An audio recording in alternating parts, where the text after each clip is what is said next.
wallahi mu toog ñu ne leen mu ne leen def buur neex na mais du am continuité maanaam réew mi du mën a continuer du continuer ci ay normes donc lan moo baax ñu def ko république bu ñu defee réew mi tey république def fi démocratie nga xam ne tey ku ñëw tey 8 ans ñu nga jóge fi keneen ñëw 8 ans nga jóge fi keneen ñëw maanaam da ngay jël sa successeur day ñëw rek continuer yow fa nga xam ne fa nga arrêté xoolal réew mi fi mu toll tey réew mi tey fii mooy puissance mondiale pour ngeen xam ne que démocratie réalité la baax na fii puissance mondiale la tey doole adduna bi yëpp adduna tey kuy wax exemple Amérique ngay joxe comme exemple c'est le pays le plus avancé c'est le pays man fii la raay bi teeree waa Dubaï Amérique la ñuy ñëw waa Paris Amérique la ñuy ñëw waa Angleterre Amérique la ñuy ñëw waa Maroc Amérique la ñuy ñëw fii la raay bi teenee fii la lépp leer waaye ngeen toog ay doomu sénégalais bu ñu waxee ñu ne waaw Macky de accaparé na mbir mi mais Macky accaparé na mbir mi mais ñun ñoo ko ci bàyyi yàlla mi ñuy xeexal parce que ci histoire du Sénégal ci Macky Sall rek ngeen mës a gisee président fas daanu président oto yaa nga lakk président oto yaa ngi lakk bay lakk ci buntu palais bi yàllaa ngi xaw yi suturaam de toutes les manières yàlla mi ñuy won ne que détesté na Macky Sall dem na ndeysaan ba comme niñ leen koy waxee yàlla ñu ne yàlla buy guerre déglu leen keroog tegal naa leen fi benn waarkat ma ñëwaat ci ma tegal leen waar bi ngeen déglu ko yàlla bu la wooyee ci guerre yàlla bu la meree woo la ci guerre day dem ba ndeysaan à un moment donné da ngay dem ba ndeysaan da ngay defe ne kii yàlla mi xanaa lu ma ko def déglu leen li pour que les gens comprennent parce que souvent il y a des confusions déglu leen li Titi Camara merci lii ci Titi Camara laa ko jëlee woon ngeen déglu li si vous êtes détourné des fonds déglu leen li ne pensez pas que vous avez désobéi à la loi de la République seulement mais vous avez aussi désobéi aux ordres d'Allah subhanahu wa ta'ala. Allahu akbar Allahu akbar. Le faux monnayage, ceux qui fabriquent les faux billets et qui les injectent dans l'économie. Non seulement vous déstabilisez l'économie nationale, mais aussi vous encourez la colère d'Allah subhanahu wa ta'ala. Troisièmement, la manipulation des marchés publics et privés. Vous tous et vous toutes qui avez l'autorité de dire oui ou non pour attribuer un marché. Lorsque vous intervenez dans l'attribution pour vous attribuer injustement des parts, des pourcentages, sachez que vous avez désobéi non seulement à la loi de la République, mais vous avez aussi désobéi gravement aux enseignements d'Allah subhanahu wa ta'ala. L'abus de fonction. Vous tous qui avez des fonctions, qui avez des décisions, lorsque vous en abusez pour avoir un intérêt particulier, vous tombez dans la fraude. La richesse mal acquise constitue une barrière devant l'acceptation de vos œuvres que vous allez faire avec l'argent mal acquis. Vous prenez votre argent mal acquis, votre richesse, notre argent volé, vous allez à la Mecque. Dieu dit, je ne t'ai pas appelé, je ne t'accueille pas. Parce que l'argent que tu as pris pour venir n'est pas vous prenez l'argent sale, l'argent mal acquis, pour faire des sacrifices, en tentant ainsi un blanchiment spirituel de l'argent mal acquis. Oui, parce qu'il pense que quand il va voler 1 milliard, il va prendre 1 milliard et dit bon, je vais construire des mosquées, je vais faire partir des gens à la Mecque. Il n'y a pas de blanchiment d'argent spirituel. C'est-à-dire le fait de faire le sacrifice avec l'argent volé ne le rend pas licite pour toi. Dieu n'accepte pas. Pourquoi? Parce que Dieu dit Allah tayyib, Dieu est pur. Il n'accepte que les choses qui sont pures. Chers frères et sœurs, il y a aussi sur le plan spirituel, il y a d'autres éléments. À cause du temps, nous allons, peut-être en d'autres occasions, nous allons revenir sur ces choses. La guerre d'Allah contre l'humanité. Il y a surtout la colère d'Allah. La colère. Dieu dit, فَإِن لَمْ تَفْعَلُوا فَأَذَنُوا بِحَرْبٍ مِّنَ اللَّهِ وَرَسُولِهِ. Il dit, si vous n'arrêtez pas la course à l'enrichissement illicite sous toutes ses formes, il dit alors recevez une déclaration de guerre de la part d'Allah et de son messager, sallallahu alayhi wa sallam. Alors imaginez-vous quand Dieu vous déclare la guerre, wala ya'lamu junuda rabbika illa hu. Alors que personne ne connaît les soldats d'Allah, c'est lui seul. Ça peut être une maladie, ça peut être des inondations, ça peut être des incendies, ça peut être le fait même que les cœurs de vos citoyens ne sont plus ensemble. Donc c'est une menace grave. xam nga lii yéen a ko déggal seen bopp lii nag balaa ñuy ñëw ci tabaski bi moo tax ñu wax lii ñu ne manu leen sàcc alal yéen ñiy joxe par exemple xaru tabaski manu leen jël alalu Sénégal bi sàcc ko di ko partager ay doomu aadama ay xaru tabaski loolu doo leen ci jële benn tiyaaba daganul ci yéen dafa araam ci yéen ngeen di sàcc alalu réew di ko partager ay doomu aadama dafa araam ci yéen ngeen di sàcc alalu réew di ci yóbbu ay nit Makka koo ci yóbbu Makka maanaam xaalis bi nga joxe yow doo ci jële dara te ku dem Makka ci alal bu ñu sàcc yàlla nanguwul sa aj ku jël alal bu ñu sàcc nga jënd ci maanaam xarum tabaski yàlla du nangu yow sa sarax donc comprendre leen ne que man ngaa bañ a am alal bi ci boppam nga toog yàlla nangu sa sarax parce que amuloo alal bi pour partager mais with that in mind aussi yéen ñi am alal bu lew vraiment partager leen ko ak seeni voisins tey kenn ku nekk ci yéen peut-être am na loo xam ne yàlla may na la ko nga mën koo partager ak sa voisin bi mën naa bañ a am tey maanaam xarum tabaski te yow nga mën cee am juróom vraiment man nga sax rey xar bi nga am tiyaaba bi amul problème mais alal bi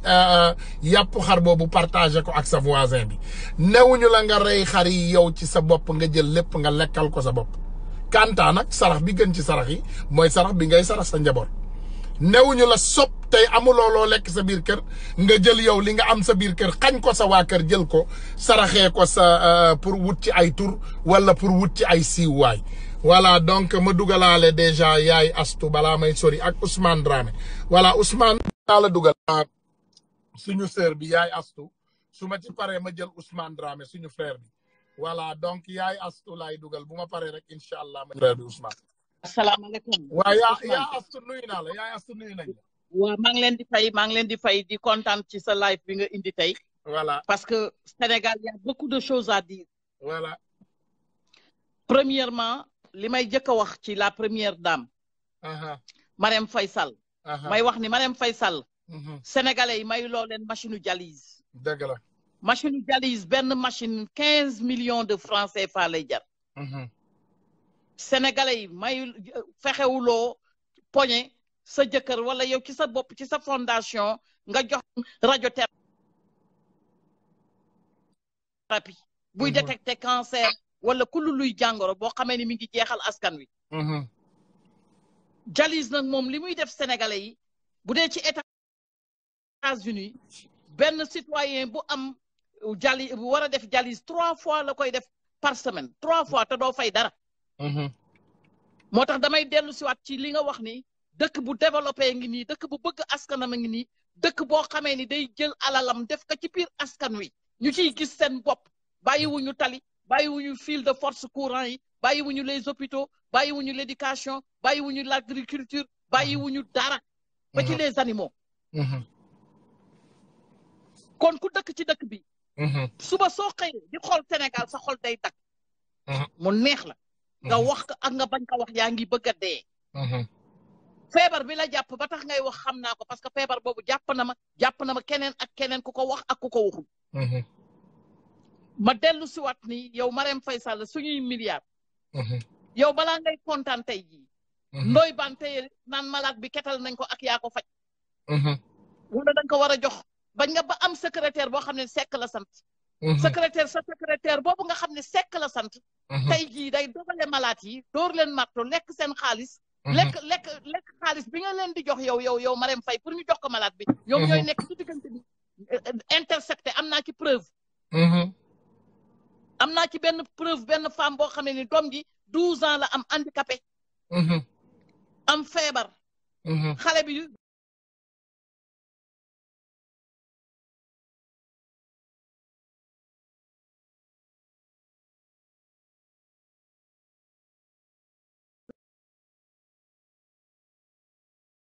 moo dem ci Marème Faye Sall document yëpp Marème Faye Sall am lu mu ko jox mu ñëw neenal joxu leen dara fii may waxee yow xale ba làqu na xale bi dee na te xale boobu dafa soxla woon secours financièrement te boo gisee tey lii may wax benn la ci cas yi nga xamee ni tey Marème Faye Sall yow nga ni yaay faj askan wi wut say secrétaire teg secrétaire yi ci seen bopp nekk ay dóorkatu marto ka ca sant Seck xam nga ko waxoon nañ ma tur bi mais tey jii bu ma jàppoon tur bi danaa jaar ci turam jaar ci santam ba pare indi yaayu malade bi parce que doom ja dee na am naa numéro am ak léppam muy preuve. allahu akbar allahu akbar mais looy def yaay astu nañ ko tas nañu tas information boobu nañ ko tas. waaw. yee nañ ko tas. parce que yaayu nit ñu mel noonu mérité am na numéro téléphone am xale bi nit ñu mel noonu mérité wu ñoo suturaal. gis naa ko xale bi gis naa ko elle a 12 ans. allahu akbar elle avait 12 ans. dafa lu mënul wax. allahu akbar mais xale bu mi ngi intelligente. ndeysaan am problème feebar ci yaramam feebar deret yooyu. ndeysaan muy def intervention secrétaire ki nga xamee ni mooy dox loolu moo koy doxal Marème Faye Sall sant Seck. ku sant Seck xam nga ko. dinañ ko lijjanti dinañu lijjanti information bi génnee ko bu soobee yàlla. danaa tur ba danaa la ko indil.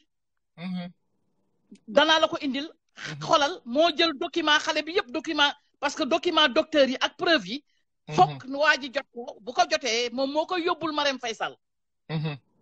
su ko defee Marème Faye Sall jox waa ji xaalis pour mu jox ko ñooñu. léegi waa ji dafa def ci diggante bi jël xaalis bi di dawloo ñooñu di dawloo ñooñu di dawloo ñooñu ñooñu di jooy fi ñu doon jooy ci buntu hôpital centre transfusion lañ doon jooyee. ndeysaan allahu akbar. billahi wallahi wal kitaab bi maa ko témoigné nii xale bi ma gis ko ñu hospitalisé ko di ko fayloo chambre 20 000 par jour yaayu xale bi amu ko. xaalis boobu jox nañ ko waa ji di dawloo ñii ba mujj gi mu coupé téléphone am bu ko ñooñu di woo malade bi di woo ak yaayu malade bi du jël téléphone bi non Sénégal la fa nekk mi ngi safara rek mooy tàkk Sénégal safara. xale bi mujj na wàcc làqu gaañu na te manque négligence moo rey xale bi manque de moyen moo rey xale bi kenn waxatu ko elle avait 12 ans. J'ai vu la fille. J'ai vu sa maman. Mais loolu yëpp ci Macky la dellu si rek yaay astu comme ni ko suñu benn mbokk xam nga boo gisee ma commencé di wax ba tudd Marème Faye Sall. information bi dama ko ci dugalaale pour continuer. wax nag ñëw na ci Marème Faye Sall yow Marème Faye Sall. waaw yow mayewuloo machine dialyse. yow Marème Faye Sall. taxawuloo ak sa jëkkër pour ñu génne machine détecte bi nga xamee ni mooy détecte cancer ak jàngoro yu bon yi pour ñu mën a askan wi mën a am traitement yow mayewuloo loolu boobu ba léegi ñu ngi koy jooy. du ci région yi ñi feebare ci région yëpp ba ci ay Casamance seen Dakar la ñuy ñëw ngir jaaxle te bu ñu ñëwee du ñu faju dañuy dee rek amuloo looy def nga dem Ndar y a 1 an de ça xaw ma 1 an et demi nga dem ba Ndar di fa maye ay meetaru percal di ko fa sarxe di ko sarax ay imam ñu koy xëccoo ñu xëccoo percal yi ba yàgg ñu tiit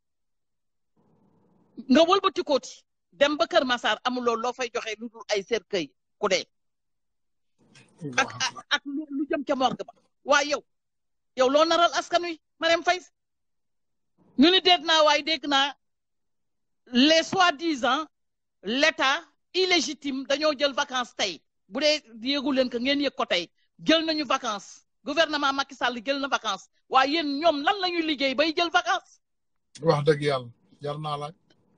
man non bëgg naa la xam ñoom lan la ñu liggéey tey waa Tëngéej yaa nga ne di bëgg a dee mënuñu yóbbu malade mënuñu indi ku feebar Tëngéej amatul way out amuloo foo traversé ndax soi-disant le calamité train boobu nga xam ni demul fenn train bu demul fenn Sénégal rek la am train boo xam ne du dem aéroport mooy demul fenn. train bu demul fenn ñu rey suñu train bleu ñu rey suñu train yu ndaw ndawaan yi nga xamee ni da daan dem di yóbbu nit ñi ci marché luuma yi di yóbbu borom néew gi doole gi di yóbbu marchandise yi nga xamee ni dañu bëgg am dara di yóbbu ñi nga xamee ni dañoo yàkkamti ñu rey ko ba mu dee pour autoroute bi mën a dox seen autoroute xaram bi man damay bëgg bis bu sénégalais yi di jóg nañu fexe ba autoroute bi ñu par force ñu taxaw fa ni kenn dootul fay man loolu laa bëgg gars yi fi ñu war a laalaguñu ko muy benn ñaareel ba nga indi terre boo xamee ni pënd bu xonq bi ak ñi nga yëkkati ñëpp ñenn ñi remboursé wuloo leen ñi nga xamee dañ doon jéem a am di taqale di def genre menuiserie dégg nga mécanicien yi ñëpp nga yëkkati leen dagg seen xol fattu yoon wa te liggéey ba yeggul mais Macky Sall lii lan la ñu ni da nga dem vacances tey ak sa gouvernement da ngeen ànd dem vacances pour rawale ji alal ji parce que xam ngeen ne lii xeeñ neexul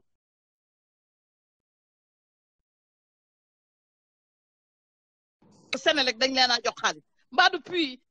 alal ji nga xamee ni moom nga dóoranteeg marto Camerounais bërki Dembo Njaay bi suñu benn puits pétrole mbaadu xaalis boobu nga ñëw di ko jéeme fàtte trou yi di ko dugal ci Sénélec bi maanaam pour mu bañ a am ay délestage loolu yëpp c'est à regarder parce que léegi dafay wanteer suñuy puits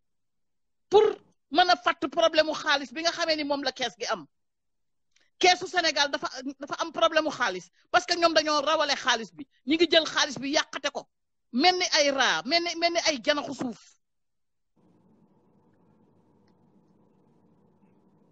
Ousmane yaa ngi may dégg. bu baax a baax maa ngi lay déglu bu baax. très bien lay déglu waaw. léegi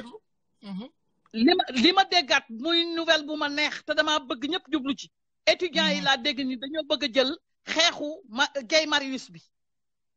Macky Sall étudiants yi rek la ragal Sénégal étudiants yi kese parce que ñoom ñooy jeunesse bi te ñooy nandite yi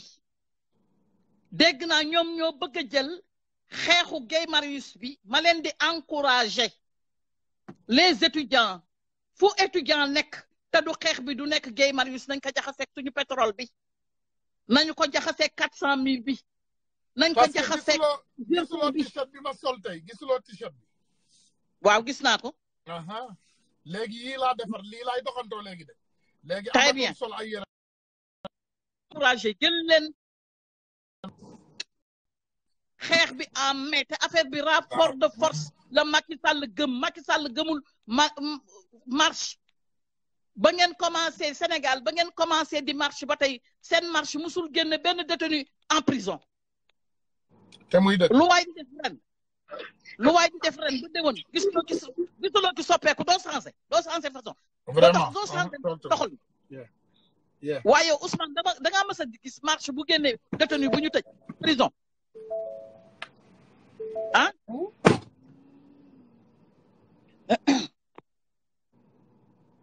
Ousmane nekkoo fi may laaj ñi nga xamee ni yéen a ngi may déglu ba marche commencé Sénégal ba tey marche est-ce que marche mës na génne ku ñu tëj prison est-ce que marche moo génne Imam Ndaw ba Khalifa Sall ba ñu ko jàppee ba léegi est-ce que marche génne na ko kon nag xam ngeen ni du marche mooy génne Guy Marius xalaatu ko may ñaan jeunesse bi changer leen stratégie na kër yi génn bu dee ànd ngeen ci changer leen stratégie nit ki façon bi ngay def soo ci gisul résultat da ngay soppi doxalin def bu gën a fort parce que affaire yi par degré la rek am na degré 10 am na degré 20 am na bu 40 am na bu 90 ñii ñu am tey jii nii ñu nekk ci état bi degré 4 defee degré de bataille 90 danañu am résultat le plus vite possible. maa ngi lay dégg yaa mani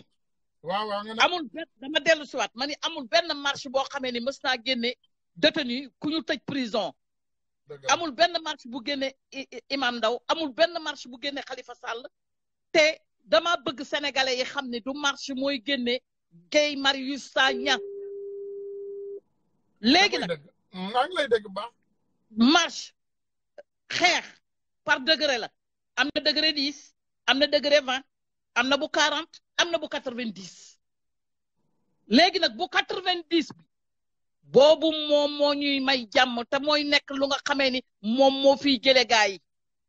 ma leen di ñaan nag parce que fi ñu toll nii yéen a ngi ci degré 20 rek ngeen nekk marche bi 20 ngeen nekk 20 bu ñu leen di téléviser ñëpp génn nañu après ñu coow ko une semaine 2 semaines ngeen delluwaat ñiy lekk yàpp ñii naani soow déedéet Sénégal ku fa lekk yàpp du rees parce que su boo tëddee guddi ba par set yaa ngi xalaat ëllëg loo dépensé déggoo ma de. maa ngi lay déglu bu baax. degré 90 laa bëgg sénégalais yi soppi stratégie de marche pour ñu am résultat parce que waa ji fi mu nekk ak ñi mu àndal ay baadoola lañu ay ñu ñàkk jom lañu amuñu resu amuñu deret daawul ci seen deret yi deret jaaru fa ndox moo fay jaar nit nag bu ne demee ba nekk monstre nga xamee ni deret jaaratu fa ndox bu verte moo fay jaar kooku degré 90 moo ko fay jëlee bu ngeen d'accord ngeen génn kër yi yéen ñëpp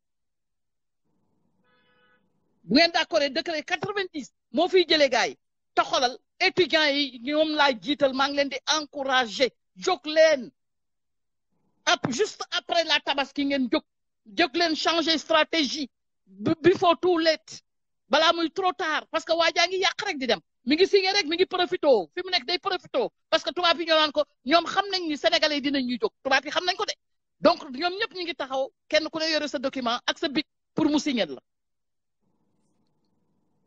jóg leen ngeen arrêté signature waaj yàq rek lay def yàq rek waaw yàq rek su dul loolu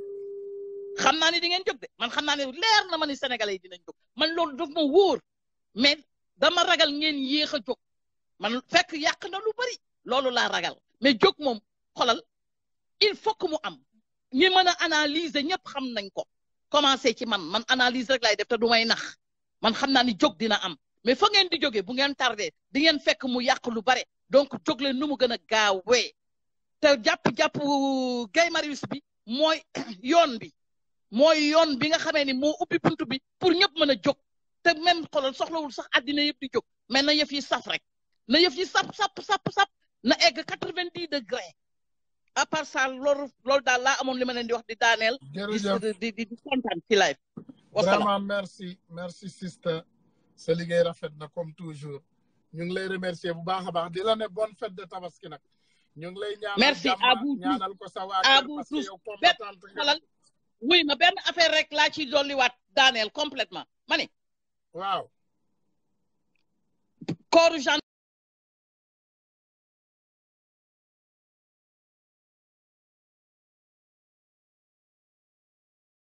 ci saa si jàpp nañu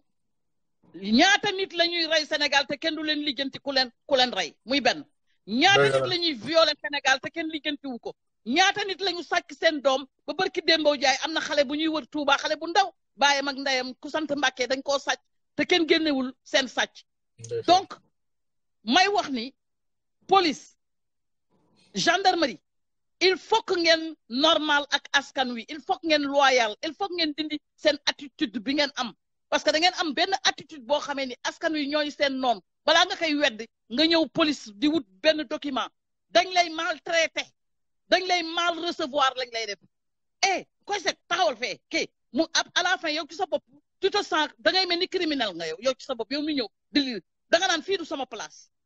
policier sénégalais soyez intelligent parce que yàgg naa dégg ñu ni du ñu jël ku jàngul rek la ñuy jël pour su ko defee du am moral ku jàngul rek la ñuy jël def la policier te loolu ñu ngi 2019 États-Unis amu fa Europe amu fa Allemagne amu fa boo duggee bureau police ñëpp a lay teeru waxtaan ak yow normal ak yow jël sa temps di waxtaan ak yow mais police Sénégal ni ngi def seen miir yi jël peinture bu ñuul peinture ko saltel ko noonu la ñuy maltraité sénégalais yi vous n'êtes pas civilisé du tout changez leen attitude vous êtes des sénégalais ay dóore la ñuy def ay nappaate ñoom dafa nañu ne ils ne comprennent pas que xale sax dóor jubbanteetu ko léegi mais ngeen bëgg a jàpp ay magum jëmm di leen dóor di leen maltraité ngeen ne yéen ay dëgg ngeen bëgg a génne ci ñooñu Sénégal ma ne la Sénégal ndof gi fa nekk dafa ëpp ma ne la yaa astu man bi ma demee Sénégal da ngay jékki-jékki rek di romb benn policier gobi bu ndaw mu naan la mais dama lay nangama dama lay dóor mais dama leen daan xool mu leer la ne da nga leen di yërëm da nga leen di yërëm wallahi nit ku tekkiwul dara ñëw di menacer ay nit pour ay dóor di la wax ay menaces affaire yooyu moo war a jeex ci àdduna bi àdduna bi ay menaces daf fi war a jeex kenn waratul menacer kenn vraiment mani waaw dafa am benn question bu ma lay laaj boo xamee ne dafa am Sénégal soo amee oto voiture xam nga voiture day am yenn voiture yi day am porte bagage ci kaw waaw amuloo droit teg ci bagage luy loolu jërëjëf xam nga voiture yi yi même yu mujj génn dafay am porte bagage ci kaw porte bagage defukaay bagage amoo droit teg ci bagage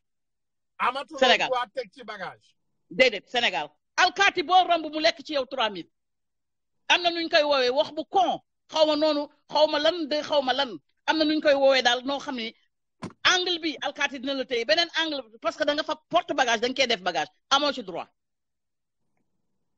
lu ub sama bopp loolu ci la bokk c'est grave porte bagage auto voiture porte bagage amoo droit takk ci bagage ci kaw xoolal gis nga policier bi lay jàpp fii téye sa permis beneen policier ba ca angle ba dina la jàpp te même bagage bi lañ lay jàppee balaa ngay yegg ñetti policier dinañ la jàpp loolu nag bëgg naa ñu leeral ko lu tax auto voiture de porte bagage du porter bagage pourquoi mais en tout cas suñu dëkk daal vraiment civilisation bi Ousmane maa ngi déglu ñëpp ñëpp a ko soxla ñëpp a ko soxla de telle sorte que yéen policiers yi gendarmerie et puis c'est la même chose boo fa demee ni ñu lay mal recevoir dañ lay mal recevoir yeah go ahead xamuñu customer service xamuñu service client xamuñu ko parce que sénégalais bii ñëw lu mu dee am soxla dina am lu mu fay foofu ok mais ni ñu lay recevoir ak ni ñu lay maltraité ak ni ñu lay yooxoo comme yow dafa am yow bandi nga yow ñëpp bandi lañ leen di xoolee loolu mooy lan mais loolu mooy lan ñoom ñëpp ay patron yu ndaw lañ yuy dox ñoom ñëpp metti na ma trop amuñu moral et puis à la fin da nga naan dañuy ils sont jaloux quoi oto bu rafet nag moom boo ko rombee tey nga dee moom yàlla bu mu xool. Can you leave?